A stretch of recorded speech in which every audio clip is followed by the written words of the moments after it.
Thank you so much for tuning in to Modern Day Vet Podcast. This is Marie. If this is your first time tuning in, where we bridge the gap between military and the civilian sector. Today we have another guest, and I'm going to turn it over to him so he could introduce himself, and then we're going to start our little conversation. Yeah, awesome. Excited to be here. I'm Brady Nix, U.S. Army veteran, and kind of transitioning in my own right now between the Director of Community Engagement role at Soldiers To Sidelines and getting into education and coaching here at the high school level in Texas. Nice. So we met, so I want to say the episode, probably 2 episodes prior, I had interviewed Alex Kemp, and she's the one that introduced me to him. So we spoke like that briefly about the Soldiers to Sidelines. I'm actually going to do the women's seminar today to see how that goes. But speak briefly a little bit about the Soldiers to Sidelines and your whole involvement with the program. So Soldiers to Sidelines, we take military veterans and who are transitioning out or active duty. We don't really matter. It doesn't really matter where they're at in their careers or post careers. And we put them through character-based training to kind of help them use their leadership skills they gained in the military to impact youth through high school athletes in their communities via sports. So we work in basketball, football, lacrosse, sports performance power, sports performance endurance, soccer, military women's, and we also have an adaptive sports seminar as well. I got involved in Soldiers to Sidelines in 2019. I had just moved to Washington, D.C. and was kind of in the middle of my own transition at that point in time too. Met Harrison, who's the executive director for Soldiers to Sidelines, and he told me about the mission and kind of where they were at that point, and I just started volunteering. I believed in the mission. I grew up the son of a football coach here in Texas, and so I knew kind of what the coaching industry was about and kind of the real meaning behind sports. And he was just trying to get more veterans involved in coaching. Period. I think anytime we can put veterans in front of people to mentor others with the lessons we learned from our services is always a good thing. And that's essentially how I got involved with Soldiers to Sidelines. It's been a 3-year journey, 4-year journey. We started out in 2019. We had less than 100 folks when I came aboard that had been through the program. And today we're at over 1,500. So 4 years later. And most all of those are in their communities coaching youth athletes, whether that be on post, where they're stationed for active duty, or if they've transitioned out and they've gone back home. And they're coaching in their hometowns or wherever they ended up after their military careers, and at all levels too. We've had some of our guys that we've helped to get internships in the NFL, college strength conditioning, major college football, basketball, you name it. We try, and if you have a goal in coaching and you're a veteran and you want to get into it, we're here to help you. That's really, really awesome. That's awesome to know. My friend is actually a coach in Virginia. He coaches a junior college. Definitely going to tell him about this. Definitely could benefit from this program without a doubt. So you were in the Army. You were a fake doctor. I think they're called medics. So tell me your experience. Yeah. Tell me your experience with that. So it was great. I loved it. It definitely was not what was on the brochure. I think we all kind of figured that out. But it ended up being, some of my closest friends I've made. I was, went through AIT there at Fort Sam Houston, then immediately got stationed with the 10th Mountain Division at Fort Drum, New York.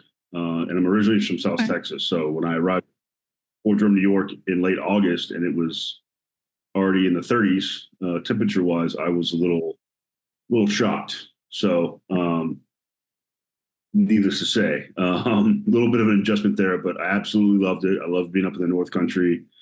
I think Fort Drum gets a bad rap because of the wintertime, but if you get out and you get on a snowmobile and you like snowboarding and skiing, it's one of the best places in the military to be. And they're deployed to Afghanistan in 2009 as part of Task Force Chosen. Was there January to January. Um, Afghanistan was Afghanistan. Not a vacation spot I would recommend anybody going to, but um, definitely had some life shaping experiences there. Changed my worldview on some things a little bit, and after that, I got PCSed out to Hawaii, Schofield Barracks, and actually missed Fort Drum when I got out there. Got out after that stint and went back home to Texas and started a career as a professional hunter down in South Texas, hunting whitetail and pigs mostly, and finished my undergrad degree and kind of moved back up to the Northeast. Met So are Harrison you, and sorry about that. So are you in Texas right now or are you in DC? nope, I'm back in the techno country full time right now. I love it. It's beautiful today. We have the sun is shining and it's exactly 71 degrees, and couldn't ask for anything else. We are we are expecting to have my town of 20,000 be invaded by about 600,000 people during the upcoming eclipse. So uh, everybody's kind of bunkering down and getting ready for that whole shindig. But When the hell is the eclipse? luckily, Did it already pass? no, it's April 8th. April 8th. Okay. I like my head's on my shoulders by surprise. So I'm not really sure what's going on in the world right now. But April That's usually 8th. how I. Yeah, if it doesn't directly involve me, I usually try to tune it out. Um, but this is like they've already declared a state of emergency. It's ridiculous. So it's going to be. Luckily, I got a buddy that's got a ranch, and so I'm headed out a little bit west of here to kind of spend the weekend away, if you will. Yeah, they were saying to keep the kids indoors or something. It's like, oh my, I don't know. It's a lot going on. But they were saying it's like really harsh on their eyes. They were going to try to do like a half day for school. Some crazy shit going on. But yeah. Luckily I don't have any kids. I got dogs. So I don't really have to worry about that. But so how was your transition between what year did you get out? You said 2003? No, I got out. I got it. I joined in 2007. Got out in 2013. So Okay. did 6 years, a little over 6 years. And my transition was pretty. Wouldn't call it smooth, but I'm very fortunate to have a really good support system. There was a lot of trial and error as far as what I wanted to do. Kind of looking back on it now, I laugh because we'll have our exit interviews with our first sergeant as we're getting out and signing out. And my first sergeant looked at me and told me, he's like, "You're not going to make it on the outside. You're going to struggle. Like XYZ. It's not too late for you to reenlist." And I was like, "Hey man, like I played college football, right? I had like 4 years of adulting before I joined." And he was like, "Oh, I didn't know that." And I was like, "Yeah, man." I was like, I'm fine. Like I already have a job. I'm headed out to the hill country. I got a place to live. Like I'll be fine." And I was, and it wasn't always smooth. I don't think anybody's transition is smooth. Anytime there's change, it can always be rough. But for me, I was very fortunate to have that support system, and I would definitely tell anybody if you're getting out and you're in your grand transition, if you don't have a support system, find one. Join the American Legion, the VFW, find another veterans group organization. They're kind of all over the place, and get involved in the veteran community because no one identifies with what you just went through more than other veterans. We know each other the best because we all had shared similar experiences. So, and I think that's a really important aspect of transition is you know finding a support group or leaning into your support group if you already have one. That is very, very true. So when I got out, I didn't want anything to do with being a veteran because I was very disgruntled and angry at the time for the whole situation of me getting out and losing my dad and stuff. So, but I am starting to realize that the veteran community is very big and it is very powerful. It's very, very helpful. So 2013, I think I was already in 2013. So when you got out, did you get any services from the VA? Because at that time, that was over 10 years ago. So, how would you rate the VA at that time for that year? The VA at that time was abysmal. It took me, I want to say, 18 months from the time I got out to get like a piece of paper submitted. Um, and like went through my CMP, and they don't tell you. It's anybody that I say like get out, go find an organization that will help you fill out your benefits form, because if you don't, you're not going to get what you deserve, or what you earned. And once I initially here in Kerrville, which is where I'm living at now, the VA is actually really good. We've got a good hospital. It's a big VA because it services all of the hill country, but the town is small, and so it's this massive building kind of on the edge of town. So our VA here is very, very good, but the overall VA experience as far as trying to get my benefit access to my benefits, that was really a struggle. I was also very fortunate. I went to a really small school to finish up my bachelor's degree, and I heard horror stories at guys with bigger universities that were 3 or 4 months delayed on their payments from the GI Bill. I never had those issues at Schreiner University here in Kerrville, where I ended up finishing my degree. Mm-hmm. And there's a lot of I think there's a lot of like false advertising out there that kind of can kind of suck veterans in, like the Yellow Ribbon program, veteran friendly, terms in advertising, especially in the higher education space. Mm-hmm. Because they're like, when you apply, you already got a leg up on whatever school you want to go to admission wise, because they know who's going to fit the bill for you. They know you're a paying customer. Mm-hmm. And the name of the game for higher education these days is how many people can we get into enroll. I actually just had a conversation with president of the university a couple days ago, and they're starting a football program strictly because they need more people to enroll in the university. Higher education's in a rough place. Yep. So I'd say if you're getting out of plan is to go to college and use the GI Bill, I would say be very, very wary of promises that the VA offices on campus give you, what the admissions counselors tell you, because a lot of times words and actions don't necessarily match up. Definitely try and do your homework, find some veterans that are in that school or in that program, and talk to them Mm-hmm. about their experiences, and that way you'll have a little bit more of an honest feedback from someone who's been through it and is currently doing it, as opposed to kind of going in there blind. Most definitely. So, since you're in Texas, what type of benefits have you used or are you currently using? Because I want to say Texas might be one of the biggest veteran friendly states. Oh yeah, we got it good down here. So in Texas, you have a lot of benefits. Like I have 6 months left on my GI Bill.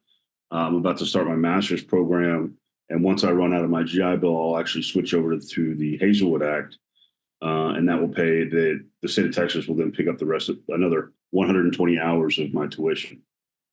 Um, so if I wanted to, I could go all the way through my doctorate degree and at a public school and not pay. Um, I am also kind of saving up for a down payment on a house right now, which we all have the VA home loan. But here in Texas, it's a little bit easier because based off of your disability rating, um, that's how much they deduct from your property taxes. And so in Okay. Texas, we don't pay income tax, and that's everybody. That's not just veterans. Nobody pays income tax in Texas. You pay sales tax on anything you buy, and you pay property tax. Well, if you're 100% rated veteran and you buy property in Texas, you now don't pay property tax. Mm-hmm. That's what I'm looking forward to using. And we got the Texas Veterans Land Board. So if you want to buy land, they'll help you get land. There's any police department, fire department around the state. You go to the front of the line for hiring. There's a lot of benefits in Texas. Texas Veterans Commission does a really, really good job of helping folks get employed in whatever manner they want. They're a really good resource. And then again, like your local American Legions and VFWs, especially here in my area, are really strong. So I actually live right down the street from the American Legion, from the oldest American Legion Hall in the state of Texas. So it was built out in like the 1800s or something like that. It's pretty cool. What would you say the population is for the American Legion? For me, I see it as Vietnam veterans just chilling and coking and joking, but would you say they're pretty helpful? I have a few in the area. I haven't stepped in to even to see what's going on in there. Yeah, I think American Legions get kind of a bad rap, kind of nationwide. Like I've never really heard anybody say anything good about it. It's kind of the same thing that you just said. The kind of reputation of the American Legion is it's a bunch of Vietnam veterans that are angry and all that stuff because of the way we're treated versus how they were treated during their service, which I completely understand. The Vietnam veterans got a whole different welcome home than we did. But you know, my whole take on the VFW and get involved in American Legion and any other veteran organizations is our nation is really, and I think this is across the board in every state, is really starving for leadership. And if we allow, these veteran organizations to kind of dwindle and die off, then we're really doing a disservice to our communities. Brent Beadle, who's the post commander here, has also been to the Soldiers To Sidelines program. And he's coaching and teaching over at Don Moore High School. He's running the American Legion here. He's kind of a younger guy, and he's really trying to spark kind of a youth movement among our group or our area, and it's working out. And we're able to use the American Legion not as a place to just go hang out and network with other veterans, but also sort of like use the money we raise and our facilities to serve the larger community. So we host like a Dungeons and Dragons thing there once a month for kids, and it's there's a lot of mystique about veterans out there, and there's so much talk about PTSD that the regular civilian that doesn't interact with veterans or military very often, you tell them you were in the military, you get the awkward thank you, and then they kind of don't know what else to ask.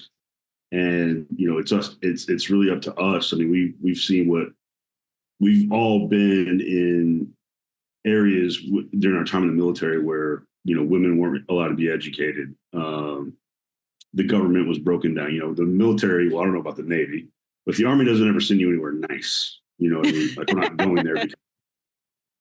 We're not going to that place because it's doing well. You know what I mean?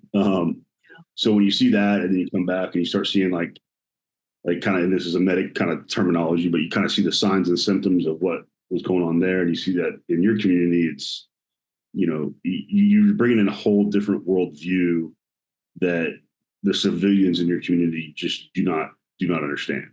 I grew up in a town not too far from here, but it was, some of those people I graduated high school with have never left the town, and it blows my mind.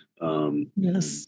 And so you got to kind of understand that as a veteran coming in, and again, we're starving for leadership, and I think that veterans in particular getting out and moving back home to their communities are a really good spot to kind of take leadership roles and continue to make our country better, starting at the community level. That sounds like a really, really great idea. I actually will. So we have an American Legion close by, and then it's like of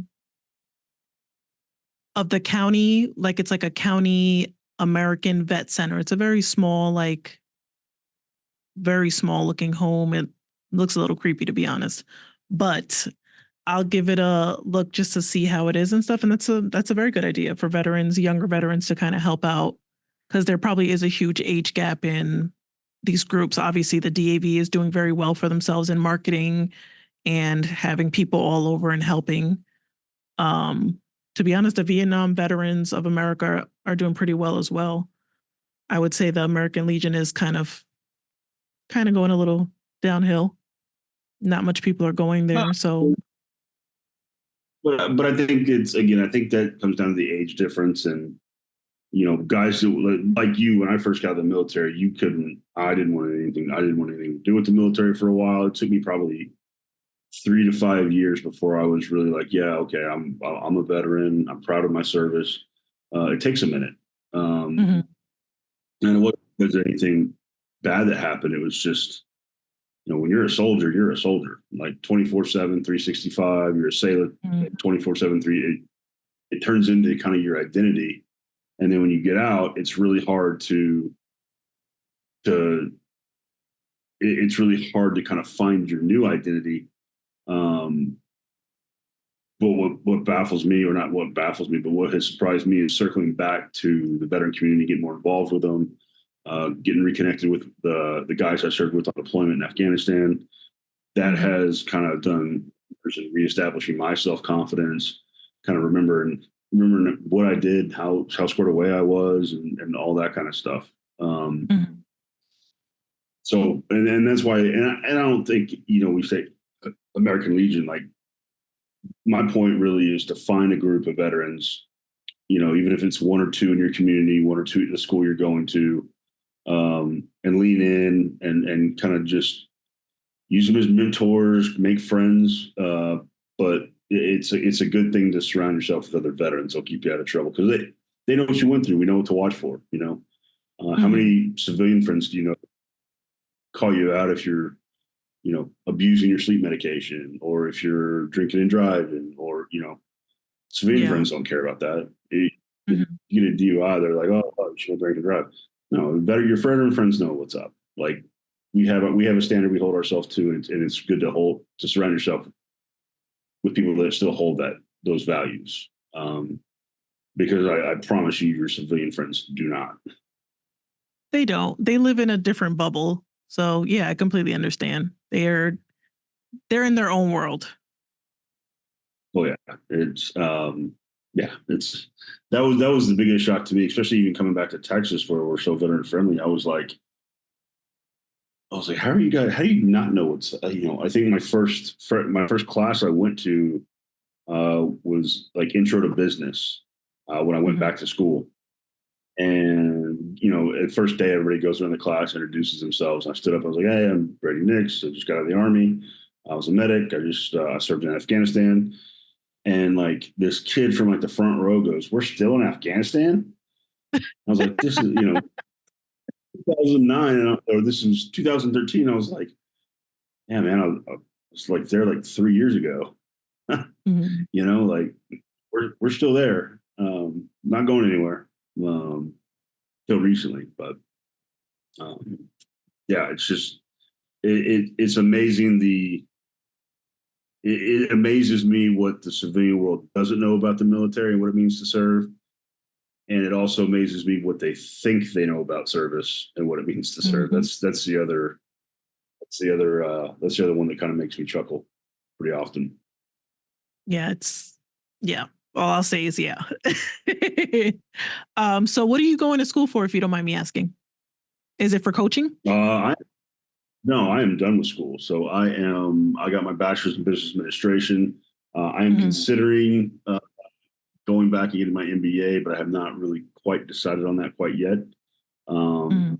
Again, I'm just kind of focused on getting on board with education and teaching and coaching in my community. And that's a really in demand field right now, is teaching and coaching. Like, everywhere is short teachers. And depending on what state Hmm. you go to, and I'm partial, pay us pretty well down here.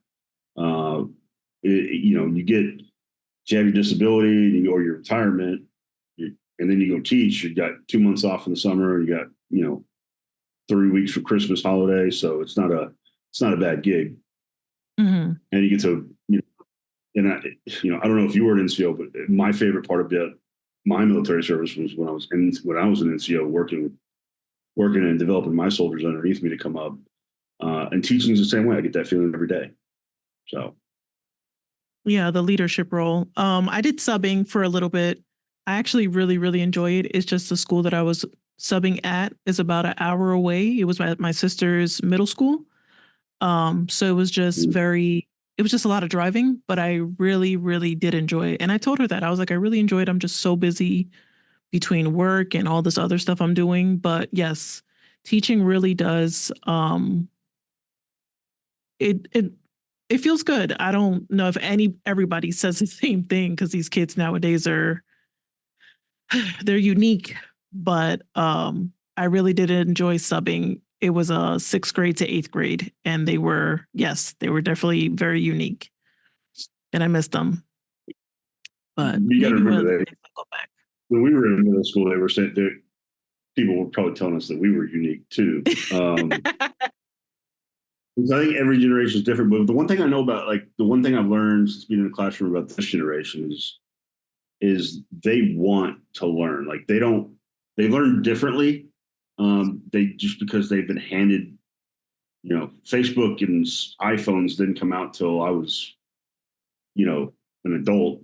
Um, and these kids grow up in that world, and so they learn differently. And it's just about in teaching and really good leadership. If you want to, dive down to it, is figuring out the best way to get your leadership message across.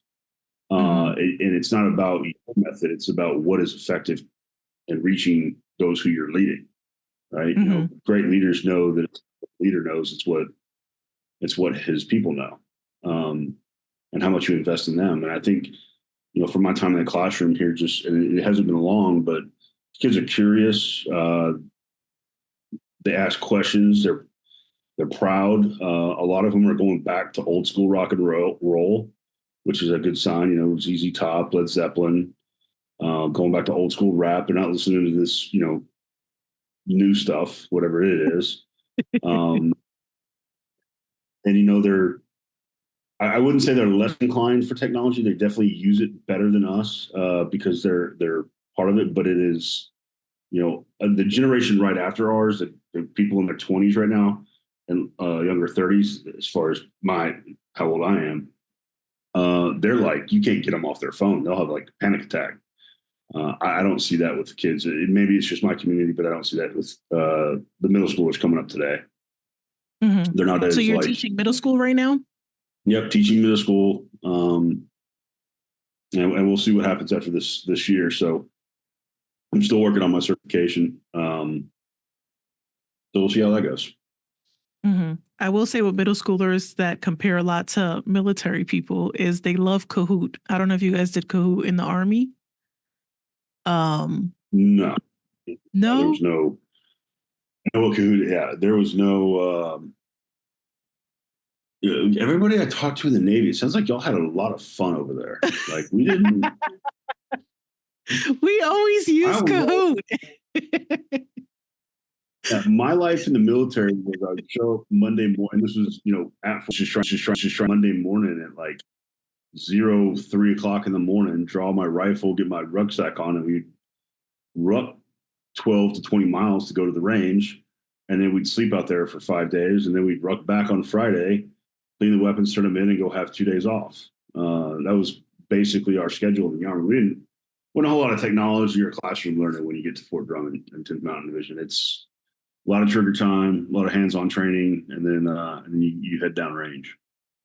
Yeah, you guys definitely. So I worked with the Army a little bit in Fort Sam because I went to X-ray school out there in 2020, 2014, I think I went to. So they had literally just joined all the services together to do training together, which don't know why they did that, but they did. So the Army did their own PT. We did our own PT. We definitely did our own PT because the Army was so uniform and sync, and we were falling out of cadence, tripping over each other. We weren't marching together. It was a shit show. So the Army would just look all uniform and pretty in the morning. 3 o'clock, 4 in the morning, we're fucking tired. We're drinking coffee. We're like, can we just get this run over with? But yeah, I could definitely say the Army is definitely more uniform. I've seen the training you guys do, and I wouldn't say stupidity, but yeah, you guys do a lot of extra stuff in the morning, a lot of waiting around. You definitely see the difference between all the branches. The only thing that wasn't there was the Marines weren't there. So it was Coast Guard, Army, and Navy doing training at Fort Sam. So we met in the classroom, but then we separated for PT, and I think you guys had a whole extra training for X-ray in like a part two, because our part one was together in the classroom, and then part two everybody kind of separated to their bases. But yeah, it was it was very unique to see how they would just look at us. We'll just put it that way. We were like the shit show at the base. It was a mess, but it was hilarious. The That Air is Force was pretty in sync as well. I was actually pretty proud of them, even though they had washer and dryers in their barracks rooms. Yeah, but the Army definitely looked like you guys. Yes, they had washer and dryers in their barracks rooms in Fort Sam. I'm saying, like, y'all didn't have open bays. When I was at Fort Sam, one, it was all Army. Two, it was basically just a continuation of basic training. Yeah, And I slept in a bay of like 80 people.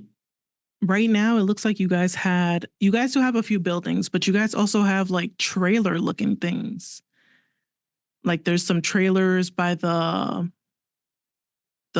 exchange or whatever you guys call it. We call it exchange. I think you guys call it something else. At a Um, PX. yes, you guys call it the PX. So you guys have trailers and buildings, but they do look a little rundown. They might be. They're probably recycled snow in the Army. So, did you know? um, And I don't know if you know, might blow your mind, is that when people in the Air Force get assigned to a U.S. Army installation, they they get a get special hazardous pay. pay. No, they don't call it hazard pay. They call it substandard living accommodation pay. Yes, yes, they do. I was so mad at that. We didn't get that shit. But yes, they get extra pay because it's stressful for the Air Force to be at an Army base. Oh my I God. I wish found we that out got and that. I was like, man, Yes, they do on get brand. that. Yes. So our barracks were Yeah. pretty updated and new, but not as new as theirs. They had, like I said, the washer and dryers. I think they had like a small little kitchen in there too. We had a washer and dryer, but it was for the whole floor. It wasn't nowhere near like they had in their buildings, but our buildings were new. But yes, BAMC is actually a pretty awesome fucking hospital. I think it's like a triage one center, and I did a little bit of training there. It's insane. It's a pretty awesome hospital Oh, Brooke to Army do some Medical training. Center? Mm-hmm. Yeah. Brooke Army is, yeah, that place is awesome. As far as like medical capabilities, that place, Walter Reed actually, I got to go through there and visit, and that place is pretty on spot too. Um, Mm-hmm. I'm and out in Hawaii, not so much. It's just a massive pink building in the middle of Oahu. Um, and like you walk in there and there is no open concept. Like you walk in and you're immediately in this massive building and you're in this tiny hallway with like 30 different colors of tape on the ground. And so if you get lost, like you just follow whatever color you're supposed to follow to get where you're going. It's That insane. sounds like the Army way. That definitely sounds like it. Yeah. Oh gosh. Well, All right. So is there anything else you would like to tell just a veteran, if a veteran is watching the podcast, something that you would tell them that could help them and maybe in a situation where they're down, or just some good information? uh, one, use your resources. Like there's tons of resources out here. Like there's veteran groups that take people fishing, hunting, mental health retreats. Like do research, use the resources that are available for you, and then to realize that like if you're feeling like you're not fitting in, it's because you're not, and that's because you have a standard of you have developed through your military time in the military that you've developed kind of a standard of how you conduct yourself and how you approach the world. And a lot of people on the civilian side, it's not that a lot of them, what I found was is they're kind of intimidated by veterans when veterans come around, like especially in the workforce. Like I've had a couple jobs where I was in that job for like a month and I got fired, not because I was doing a bad job, but because like the manager who hired me was like, if I don't get rid of this guy, he's going to take my job, you know, that kind of deal. And So don't worry about what other people think. Like find whatever you want to do, regardless of what anybody else thinks, and go chase it like you would chase, the next promotion in the Army, or the Navy, or you know how to set goals, you know how to work to achieve them, like you did that in the military. Use all that stuff that you learned in the military and apply it to your life, and you know you'd be surprised about how far you can go. So, like working with Soldiers to Sidelines, I've seen so many guys come to that program, and they're all telling me the same thing. They're looking for a purpose, not necessarily chasing dollars and cents. They're looking for a purpose in what they do on a day-to-day basis. And so I would say to veterans out there, if you're struggling, or you're just not happy with what you're doing, like go find something that fills your life with purpose, chase it, and keep doing great things. That's all. Yeah, you couldn't have said it any better. It's true. Don't second guess yourself. Like the military, sometimes we do so much shit and we're like, this is so fucking pointless. It's just pointless, it's senseless. It doesn't make any sense. But like literally once I transferred over to the civilian sector, I just know random shit, a whole lot of random shit. And people are like, you just know stuff. I'm like, it's just random shit that they taught me in the military, like things that you wouldn't think you know or need to know. Like I did construction for like a year until I decided to just curse everybody out. But you'll be surprised, like the MSDS, the safety things, simple stuff, CPR, just Yeah. the simplest things, CPR, the basic things that we were taught in the military to know, like the back of our hand, they don't know. They literally don't know. Like they're not CPR certified. They didn't know what the MSDS was. He was like, yeah, the MS. I was like, yeah, I know what the MSDS is. And he's like, what? I'm like, yeah, but it's just something we had to know for the clinic. But don't second guess yourself. Like when the military gives you stuff to do, do it and embrace all the stuff they give you because it truly transfers over to the civilian sector. Like you think it won't. And then when people are talking to you, are you speaking to literally a civilian supervisor and you're kind of looking at them like you don't know this information, or how do you're looking at them like how do you not know this information? So you'll be surprised how much we actually do know. So don't second guess the intelligence that you have from the military, even though you may be doing 5, 10, 15 miles. um the other stuff they do provide you with is actually very, very important. So thank you so much for tuning in. If you guys think that you can, I'm losing my sense of thought because I'm fucking tired and hungry and I need some coffee. If you guys got any value of this, just please share it with someone. If you are looking for a sense of purpose, soldiers to sidelines.com, .org, .gov, .org. .org. .org. Just really look into that. I think it's a very, very good program. We'll see how my situation goes with the program. I'm actually going to do the women's conference tonight. And I'm definitely planning to volunteer with it. And it is nationwide. Um, so definitely look into it if you're looking for a sense of purpose. Is there anything you want to say about Soldiers to Sidelines? It's a great organization. I'm still, while I'm not out front facing anymore, I'm still involved with the organization, and always will be for the rest of my life. The people that there's a lot of VSOs out there that you sign up, and the next thing you know, you're filling out paperwork and you're doing this and you're doing that, and you're like, man, I'm just trying to get some help. I don't want to fill out a novel's worth of paperwork like that, because a lot of the veteran VSOs get funded by government grants, and they rely on paperwork for their funding. And it's Soldier Sidelines, like when you walk in the door, like your family, you served, you belong there, you're amongst your peers. And we try and make it as painless as possible for you guys to get involved and then stay involved. We're not a one-stop shop. So once you come to the program, you're an alumni.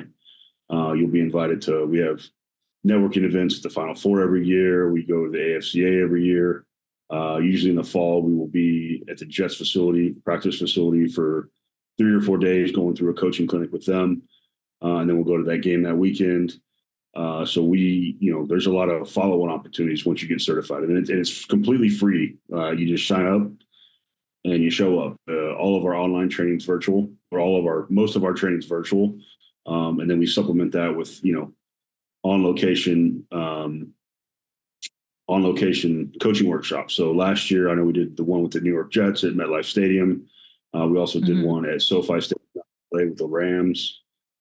We've been to the Final Four at Houston. We've been to the Final Four at New Orleans to throw a networking event as well. So if coaching is what you want to do, we can put you in position to really go as high in coaching as you want, depending on how much you put in the work. But if you're looking at just being a part of an organization, coaching some youth ball, coaching some high school ball, you're going to get a world of information from some of the best coaches out there in any sport. And it's a great group of people. Uh, we call our alumni our tribe because we really are a tribe. Like and you'll see once you can become certified, it's that's just the beginning of where you're at with our organization. Mm-hmm. Yeah, I'm excited for this. I should be certified by the end of this week, since he's like, I'll see once I become certified, but I'll be certified by the end of this week. I'm just kidding. But really share this information with anybody that you think can really resonate with this information. Be sure to like, subscribe, and have a great day.